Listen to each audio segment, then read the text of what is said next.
Hello guys, welcome to our channel again. I hope you are liking my videos. If you like, click on the subscribe button and press the bell icon and press all key in order to get all the notification regarding IELTS exam and immigration purpose. So guys, today we have some great news for you guys regarding the IELTS.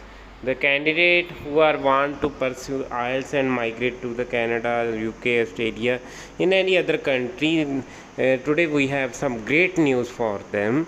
So without any wait, let's get started.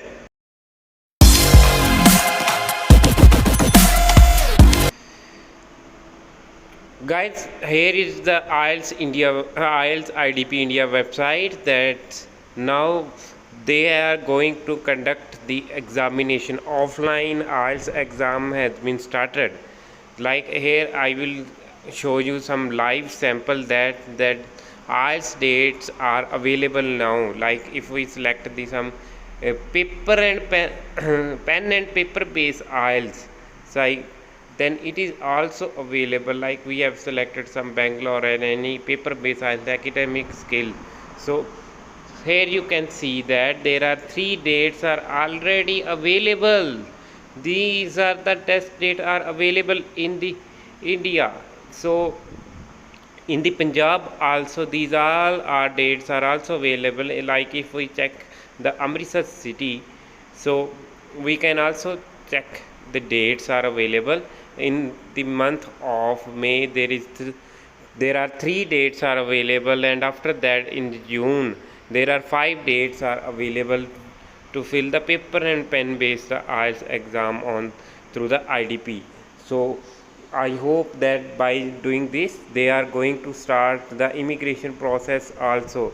They are going to people are started going to migrate to the different countries also. So because of the COVID-19, the IDP and the BC has not conducted the examination in the previous 2-3 months. So here they have started the started conducting the IELTS examination.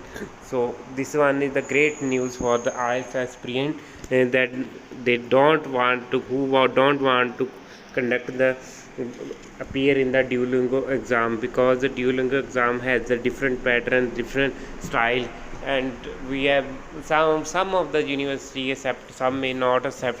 So there is lot of confusion between in the Duolingo test, but IELTS test is confirmed that they are going to migrate. Their embassy will accept this test. So this one is the great news for you, that the IELTS is going to start. IELTS test is going to start. So and it has been already started. You can fill your slot now and appear for the paper and pen base. I hope that they will conduct by maintaining some social distance also. So this one is the biggest news for you guys to fill the test and appear for the IELTS exam. I best of luck for your exam also. So thanks guys, thank you for watching this video. I hope you have liked my video. If you like, click on the subscribe button and press the bell icon in order to get all the notifications regarding IELTS and immigration purpose. Thanks guys, thank you for watching this video. Thank you so much.